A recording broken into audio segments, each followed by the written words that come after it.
মৰমৰ ছাত্ৰ ছাত্ৰীসকল, তোমালোকে কোৱাচোন আজৰি সময়ত তোমালোকে কি কি কৰি ভাল পোৱা? যেনেধৰণে ছবি অঁকা, খেলিবলৈ যোৱা, গান গোৱা, নহয় জানো? এতিয়া আমি যিবোৰ কাম আজৰি সময়ত কৰি ভাল পাওঁ সেইবিলাককে ইংলিছত হবি বুলি কয়। আৰু আমাৰ যিহেতু বহুতো ভাল লগা কাম থাকে সেইকাৰণে হবিৰ প্লুৰেল হৈছে হবিজ। এতিয়া আজি আমি তোমালোকৰ প্ৰথম লেচন হবিজটো পঢ়িবলৈ ল'ম। এতিয়া তোমালোকে এখন ছবি দেখিছানে? তাত বহুতটা ল'ৰা ছোৱালীৰ ফটো দিয়া হৈছে আৰু তেওঁলোকে এজন এজনে কিবা নহয় কিবা এটা কাম কৰি আছে। এতিয়া চোৱা, প্ৰথম দেখিছা তোমালোকে এজনী ছোৱালীয়ে এখন বহীত কিছুমান টিকট আঠা লগাই আছে। এইবোৰ কি হৈছে? ডাক টিকট। কিছুমানে এনেকৈ পুৰণা ডাক টিকটবোৰ সংগ্ৰহ কৰি এনেকৈ সাঁচি ৰাখিবলৈ ভাল পায় আৰু সেইটোকে কি কয়? Stamp collection. ষ্টাম্প মানে হৈছে ডাক টিকট আৰু পষ্টেল ষ্টাম্প, সেইটো ডাক টিকট বা ষ্টাম্প বুলি ক'লে টিকট বুজায়। আৰু সেইবোৰ কালেক্ট কৰি মানে সংগ্ৰহ কৰি এনেকৈ ধুনীয়াকৈ ৰাখে, সেইটো হৈছে ষ্টাম্প কালেকশ্যন।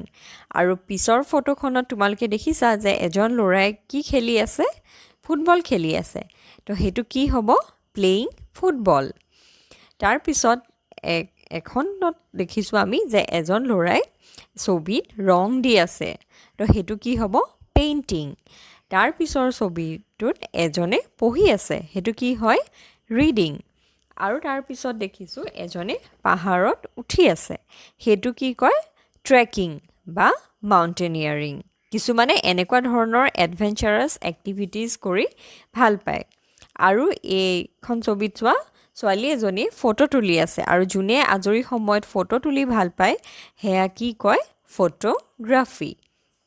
এই সকলোবোৰে আমাৰ এটা এটা হবি হ'ব পাৰে। ইয়াৰ বাহিৰেও গান শুনা, গান গোৱা, নাচা, ডান্সিং, হয়নে? কিছুমানে আমি খেতি কৰি ভাল পাওঁ, ফুল ৰুই ভাল পাওঁ, গাৰ্ডেনিং, বিভিন্ন ধৰণৰ হবি আমাৰ থাকিব পাৰে। এতিয়া চাওঁ আমি লেচনটোলৈ আহোঁ। Hobbies. Now read more about hobbies and why it is good to have a hobby. We all love to occupy ourselves with different activities in our free time. We love to play different types of games. We love to sing and dance, draw and paint, read books and travel.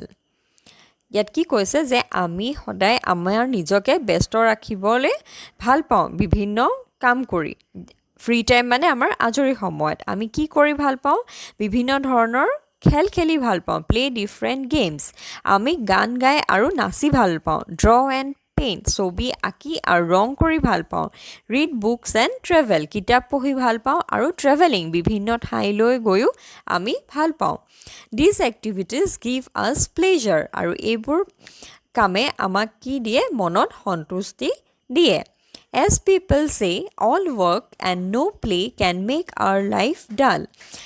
মানুহে যিদৰে কয় যে অনবৰতে কাম আৰু কোনো খেলা ধূলা নকৰিলে আমাৰ জীৱনটো ডাল হৈ পৰে, মানে বৰিং হৈ পৰে। There should be a combination of work and play that makes our life happy. আমাৰ জীৱনত কামো থাকিব লাগে আৰু খেল ধেমালি। ইয়াতে খেল ধেমালি মানে আমি নিজে যি কাম কৰি ভাল পাওঁ, হয়নে? সেয়া আমাৰ জীৱনত থাকিব লাগে, তেতিয়াহে জীৱনটো ভাল হয়, সুখৰ হয়। Activities which give us fun and joy are hobbies. যিবোৰ কামে আমাক মনত আনন্দ দিয়ে সেইবোৰেই হৈছে hobby. There are many kinds of hobbies. বিভিন্ন ধৰণৰ হবি আমাৰ থাকিব পাৰে। Some are indoor activities and some are outdoor activities. এতিয়া কিছুমান হবি আমি ইনডোৰ মানে ভিতৰতে কৰিব পাৰোঁ আৰু কিছুমান আমি বাহিৰত কৰিব পাৰোঁ। এতিয়া ভাবাচোন ভিতৰত আমি কি কি কৰিব পাৰোঁ? যেনেকৈ লুডু খেলা, ছবি অঁকা, হয়নে? চিলাই কৰা, গান শুনা, আৰু তাৰপিছতে আৰু বহুত ধৰণৰ থাকিব পাৰে। So, collecting stamps and coins, listening to music and reading books are indoor activities. Stamp collect কৰা বা পইচা কিছুমানে পুৰণা পইচাও সংগ্ৰহ কৰে তাৰপিছত গান শুনা কিতাপ পঢ়া এইবোৰ হৈছে ভিতৰত কৰিব পৰা কাম gardening traveling swimming trekking photography আৰ আউটডোৰ এক্টিভিটিজ কিন্তু গাৰ্ডেনিং খেতি কৰা ফুল ৰোৱা ফুৰিবলৈ যোৱা ছুইমিং সাঁতোৰা ট্ৰেকিং এনেকৈ পাহাৰ বগোৱা বা এনেকুৱা মানে অঞ্চলত যোৱা ফটোগ্ৰাফি ফটো তোলা এইবোৰ হৈছে outdoor activities playing and painting R both indoor and outdoor activities কিন্তু খেলা আৰু ছবি অঁকা বা ৰং দিয়া পেইণ্ট কৰা এইটো দুইটা আমি ভিতৰতো কৰিব পাৰোঁ বাহিৰতো কৰিব পাৰোঁ ঠিক সেইধৰণে গান আমি ভিতৰতো শুনিব পাৰোঁ বাহিৰতো কৰিব পাৰোঁ এতিয়া চাওঁ কিছুমান ল'ৰা ছোৱালীৰ নামসহ দিছে আৰু তেওঁলোকৰ হবিবোৰ কি কি Here are a few hobbies of some of our classmates. এতিয়া নিতাৰ কথাখিনি চাওঁ I love to sing. Singing is my hobby. I love singing বৰগীত এতিয়া নিতাই কি কৈছে এই যে হাৰমনিয়াম বজাই আছে তেওঁ হৈছে নিতা নিতাই কি কৈছে I love to sing. মই গান গাই ভাল পাওঁ Singing is my hobby. মোৰ হবি হৈছে গান গোৱা I love singing বৰগীত মই বৰগীত গাই ভাল পাওঁ I also love listening to classical music আৰু মই classical music শাস্ত্ৰীয় সংগীত শুনি ভাল পাওঁ Every morning I practice singing I like to take out my harmonium and play tunes on it. It gives me great joy. Every morning I practice singing. প্ৰত্যেক ৰাতিপুৱাই মই গান ৰেৱাজ কৰোঁ আৰু মই মোৰ হাৰমনিয়ামখন উলিয়াই তাত এনেকৈ টিউনবোৰ বজাই ভাল পাওঁ এইটোৱে মোৰ মনত বহুত আনন্দ দিয়ে এতিয়া তাৰ পিছৰ ছবিখন চোৱা তোমালোকে দেখিছা যে এজন ল'ৰাই পেইণ্ট কৰি আছে তেওঁৰ নাম হৈছে ইৰফান এতিয়া ইৰফানে কি কৈছে শুনো I like to paint. Painting is my hobby. কি কৈছে যে মই পেইণ্ট কৰি ভাল এতিয়া ইৰফানে পেইণ্ট কৰি ভাল পায় I use watercolors in my paintings. I always carry my art materials with me while visiting different places. আৰু মই ৱাটাৰ কালাৰ কৰি ভাল পাওঁ আৰু মই যেতিয়া ক'ৰবালৈ যাওঁ মই মোৰ লগত আৰ্ট মেটেৰিয়েলছবোৰ লৈ যাওঁ যেনেকৈ পেঞ্চিল কাগজ ৰং ব্ৰাছ হয়নে সেইবোৰ I like to sit and paint landscapes মানে প্ৰাকৃতিক দৃশ্যবোৰ আঁকি মই ভাল পাওঁ When I am lonely and bored যেতিয়া মই অকলে থাকোঁ আৰু আমনি লাগে I take out my paint box and brush and keep myself busy মোৰ আমনি লগা বা অকলশৰে থকা সময়ত মই কি কৰোঁ মোৰ মানে পেইণ্ট বক্স ৰং আৰু ব্ৰাছ উলিয়াই আকৌ পেইণ্ট কৰিবলৈ লওঁ I keep my paintings carefully I have participated in different art competitions and won prizes. মই মোৰ পেইণ্টিংবোৰ ভালদৰে সাঁচি ৰাখোঁ কেয়াৰফুলি ৰাখোঁ সাৱধানেৰে ৰাখোঁ আৰু কি কৈছে মই পাৰ্টিচিপেট মানে অংশগ্ৰহণ কৰা মই বিভিন্ন কম্পিটিশ্যনত আৰ্ট কম্পিটিশ্যনত অংশগ্ৰহণ কৰি বহুতো প্ৰাইজ পাইছোঁ উইন মানে পোৱা আৰু ওৱান মানে পাইছিলোঁ হয়নে ইৰফানে বহুতো প্ৰাইজ পাইছিল এতিয়া তোমালোকে এইখন ছবি চোৱা ইয়াতে এজনী ছোৱালীয়ে কি কৰিছে এয়া খেতি কৰি আছে হয়নে এয়া দেখিছানে ফুল ৰুইছে বা চব্জি ৰুইছে এয়া চোৱা আৰু তেওঁৰ নামটো কি ৰুনা এতিয়া ৰুনাই কি কৈছে my favourite hobby is gardening মোৰ আটাইতকৈ ভাল লগা হবিটো হৈছে গাৰ্ডেনিং মই বিভিন্ন ফুল ৰুই ভাল পাওঁ কিছুমান গছ ৰুই ভাল পাওঁ সেইটোৱে হৈছে gardening At home we have a kitchen garden in our backyard and a flower garden in the front of the house আমাৰ ঘৰত দুখন গাৰ্ডেন আছে এখন পিছফালে এখন আগফালে পিছফালে আমি শাক চব্জি ৰুওঁ আৰু সেইখনক কি কয় কিচেন গাৰ্ডেন আৰু আগফালৰখনত আমি ফুল ৰুওঁ হয়নে সেইখন কি কয় flower garden We grow all kinds of vegetables in our garden. I also collect a variety of flowers for our garden. আমি বিভিন্ন ধৰণৰ শাক চব্জি গাৰ্ডেনত কৰোঁ মানে প্ৰায় সকলোবোৰে আছে যেনেকৈ আলু বিলাহী গাজৰ তেনেকুৱা আৰু বিভিন্ন ধৰণৰ শাক আৰু মই কি কৈছে also' collect a variety of flowers আৰু মই বিভিন্ন ধৰণৰ ফুল আনিও আমাৰ গাৰ্ডেনত ৰুওঁ I like planting new plants and watering them মই নতুন গছ পুলি ৰুই ভাল পাওঁ আৰু তাত পানী দিওঁ every morning I water the plants and clean the beds ইয়াতে বেডছ মানে বাগিচাৰ যে আমি যে এনেকৈ অকণমান জেগা খান্দি পেলাই যে এনেকৈ কৰি লওঁ সেইখন ফ্লাৱাৰ বেড বুলি কয় প্ৰত্যেক ৰাতিপুৱাই মই গছ পুলিবোৰত পানী দিওঁ আৰু বেডখন চাফা কৰোঁ মানে সেই যে সৰু সৰু বনবোৰ গজি যায় সেইবোৰ আঁতৰাই চাফা কৰোঁ I also' look after the garden in our school আমাৰ স্কুলত যিখন বাগিচা আছে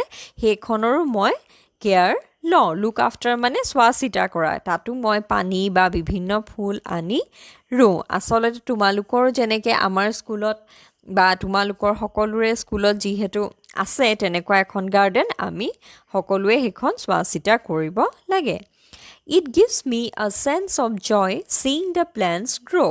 যেতিয়া গছ পুলিবোৰ ধুনীয়াকৈ গজি আহে ডাঙৰ হয় সেইটোৱে মোক মনত বহুত আনন্দ দিয়ে I feel fit and active working in the garden. I am also learning a lot about different types of plants. মই নিজকে একদম ফিট আৰু এক্টিভ অনুভৱ কৰোঁ মানে সতেজ অনুভৱ কৰোঁ যেতিয়া মই গাৰ্ডেনত কাম কৰোঁ আৰু মই বিভিন্ন গছ গছনিৰ বিষয়েও মানে পঢ়ি শুনি জানিব পাৰিছোঁ এইখিনি কথা কোনে কৈছে ৰুণাই ঠিক ৰুণাৰ দৰে আমাৰ বহুতৰে গাৰ্ডেনিং কৰাটো এটা চখ বা হবি এতিয়া এইখন ছবি চোৱা ইয়াত আমি দেখিছোঁ যে এজন ল'ৰাই কিতাপ পঢ়ি আছে আৰু তেওঁৰ বহুতো কিতাপ আছে কাৰণ শ্বেলফত বহুতো কিতাপ ৰখা আছে আৰু এই ল'ৰাজনৰ নাম হৈছে শ্যাম এতিয়া শ্যামে কি কৈছে আমি চাওঁ I spend my free time reading. মই আজৰি সময় পঢ়ি পাৰ কৰোঁ Reading is my hobby. মোৰ হবি হৈছে reading. I read all kinds of books. I enjoy reading story books and biographies of great persons. মই কি পঢ়ি ভাল পাওঁ মোৰ কিছুমান সাধু কিতাপ পঢ়ি ভাল পাওঁ আৰু কিছুমান মানুহৰ জীৱনৰ ওপৰত লিখা কাহিনীবোৰ পঢ়ি ভাল পাওঁ কাৰণ সেইবিলাকৰ পৰা মই বহুত অনুপ্ৰেৰণা পাওঁ বহুত কথা জানিব পাৰোঁ বায়োগ্ৰাফি হৈছে যেতিয়া কোনোবা এজন লেখকে এজন ডাঙৰ মানুহৰ ওপৰত এখন কিতাপ লিখে সেইখনেই হৈছে বায়োগ্ৰাফি আৰু যোনে নিজৰ ওপৰত নিজেই কিতাপ লিখে সেইখন হৈছে অটোবায়োগ্ৰাফি যেনেকৈ ডক্টৰ APJ আব্দুল কালামৰ অটোবায়োগ্ৰাফিখন হৈছে উইংছ অফ ফায়াৰ বা অগ্নিৰ ডেউকা I also love to read adventure and mystery stories. মই আৰু ৰহস্যজনক সাধু পঢ়ি পেলাই বহুত ভাল পাওঁ কাৰণ সেইবিলাক পঢ়ি থাকিলে মোৰ ইয়াৰ পিছত আৰু কি হ'ব তেনেকুৱা এটা মানে ভাব আহি থাকে I can read them over and over again and I enjoy doing so. আৰু তেওঁ কি কৈছে যে মই এনেকুৱা কিতাপবোৰ পঢ়ি বাৰে বাৰে পঢ়ি বহুত ভাল পাওঁ আৰু তোমালোকে এটা কথা চাবা কিতাপ বিভিন্ন ধৰণৰ আছে যেনেকৈ সাধু কিতাপ হয়নে উপন্যাস আছে জেনেৰেল নলেজৰ কিতাপ আছে হয় নহয় বিজ্ঞানৰ কিতাপ আছে হয়নে ছায়েন্সৰ কিতাপ আছে বুৰঞ্জী কিতাপ আছে হিষ্ট্ৰী কিতাপ লিটাৰেচাৰ সাহিত্যৰ কিতাপ বিভিন্ন ধৰণৰ কিতাপ আমি পঢ়িবলৈ পাওঁ এতিয়া চোৱা after reading I also' right A review of the story আৰু পঢ়ি শেষ হোৱাৰ পিছত মই কাহিনীটোৰ কি লিখোঁ মানে মই পঢ়ি কেনেকুৱা পালোঁ কেনেকুৱা ধৰণে হ'ব লাগিছিল লিখাটো কেনেকুৱা লিখিছে লেখকে সেইটোকে সেই ৰিভিউটো মই লিখি ৰাখোঁ আচলতে আমি কিবা এটা পঢ়াৰ পিছত এনেও তেনেকৈ লিখি ৰাখিলে বহুত সহায় হয় এতিয়া চোৱা তাৰ পিছৰখিনি এতিয়া তোমালোকে এখন ছবি দেখিছা যে এজন ল'ৰাই এনেকৈ বহীত কিবা আঠা লগাই আছে যেনেকৈ ষ্টাম্প কালেকশ্যন প্ৰথমতে যে আমি চাইছিলোঁ ঠিক তেনেকুৱা এতিয়া চাওঁ আৰু এই ল'ৰাজনৰ নাম হৈছে Birlang my hobby is collecting stamps the collecting and study of stamps is called philately মই ষ্টাম্প কালেক্ট কৰি ভাল পাওঁ মানে ডাক টিকট সংগ্ৰহ কৰি মই ভাল পাওঁ আৰু এই ষ্টাম্প কালেক্ট কৰাকে কি বুলি কয় ফিলাটেলি বুলি কয় এইটো সদায় মনত ৰাখিবা তোমালোকে I started collecting stamps when I was in class 1 মই ক্লাছ 1ৰ পৰাই এনেকৈ ষ্টাম্প কালেক্ট কৰা আৰম্ভ কৰিছিলোঁ My uncle who stays in the United States used to write letters to us মোৰ খুৰা যোন আমেৰিকাত থাকে ইউনাইটেড ষ্টেটছত থাকে তেওঁ আমালৈ চিঠি লিখিছিল এতিয়া চোৱা আগতে মানুহে চিঠিয়ে বেছিকৈ লিখে এতিয়া মোবাইল ফোন বা ইণ্টাৰনেট কানেকশ্যন হোৱাৰ পৰা আমি ইমেইল কৰিব পাৰোঁ ভিডিঅ' কল হোৱাটছআপ মানে কৰি সহজতে কানেক্ট কৰিব পৰা হ'লোঁ কিন্তু আগতে কি আছিল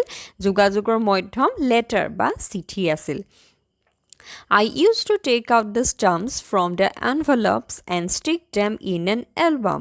মই সেই এনভেলপত অহা ষ্টাম্পবোৰ কাটি কাটি এখন বহীত আঠা লগাই গৈছিলোঁ এখন মই এলবাম বনাইছিলোঁ My grandparents, parents and teachers encouraged me to pursue this hobby.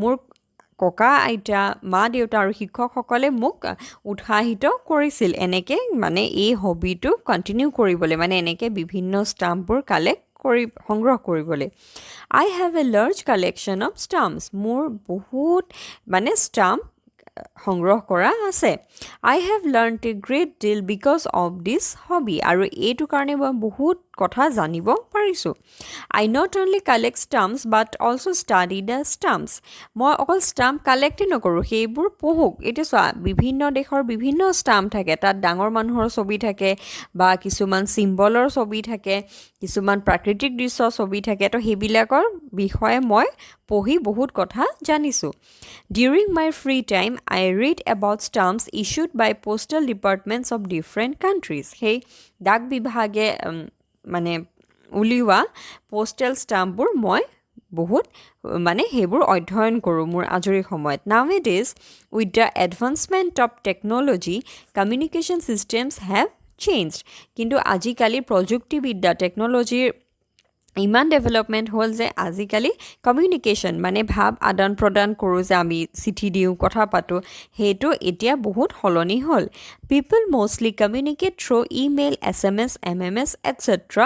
which are faster. এতিয়া আজিকালি মানুহে চিঠি লিখাতকৈ ইমেইল কৰে হয়নে এনেকৈ ইমেইলত লিখি পঠিয়াই SMS কৰে MMS য'ত ভিডিঅ' পঠাব পাৰে এইবোৰ কৰে আৰু আজিকালিতো হোৱাটছআপ এইবিলাক ওলোৱাৰ পৰা আৰু সহজ হ'ল নহয় জানো which are faster যিবোৰ অতি সহজতে কৰিব পাৰি but the old postal system is still popular কিন্তু তথাপিও আগৰ postal systemটো এতিয়াও চলি আছে এইখিনি কোনে ক'লে বিৰলাঙে ক'লে এতিয়া আমি কি গম পালোঁ এই ছবিকেইখনৰ পৰা বিভিন্নজনৰ বিভিন্ন হবিৰ বিষয়ে গম পালোঁ তেওঁলোকে আজৰি সময়ত কি কৰি ভাল পায় সেইটো গম পালোঁ এতিয়া চোৱা লাষ্টৰ paragraph Hobbies are those activities that are entertaining and relaxing তো হবি সেইবোৰে কাম হয় যিবোৰে আমাক মনত আনন্দিত কৰে মন পাতল কৰে They are pursued during leisure time for pleasure or relaxation সেইবোৰ আমি আজৰি সময়ত আমাৰ আনন্দৰ কাৰণে আমি কৰোঁ They can be educative too কিন্তু আৰু হবিৰ পৰা আমি বহুত শিক্ষামূলক কথা জানিব পাৰোঁ Hobbies help us to use our free time fruitfully আমাৰ আজৰি সময়খিনি ভালকৈ ইউজ কৰিবলৈ হবি ভাল হবি থাকিলে আমাৰ সহায় হয় We can keep ourselves busy and active if we take up a hobby যদি আমি এটা ভাল হবি আমি কৰি লওঁ অভ্যাস কৰোঁ তেতিয়াহ'লে আমাৰ আজৰি সময়খিনি নিজকে সুন্দৰভাৱে বিজি কৰি ৰাখিব পাৰিম আৰু তেনেকুৱা কৰিলে আমাৰ মনবোৰো ভাল হৈ থাকিব সেইকাৰণে চবৰে ভাল ভাল হবি থকা উচিত এই চেপ্টাৰটো হবিৰ বিষয়ে দিয়া হৈছে সেইকাৰণে আমি সকলোৱে নিজৰ নিজৰ হবিবোৰ আমি আজৰি সময়ত প্ৰেক্টিছ কৰিব লাগে যেনেকৈ কিতাপ পঢ়া ষ্টাম্প কালেক্ট কৰা ফটো উঠোৱা ফটোগ্ৰাফী কিবা কিবি খেলা আৰু বিভিন্ন ধৰণৰ হয়নে আশা কৰোঁ তোমালোকে সকলোৱে বুজি পাইছা থেংক ইউ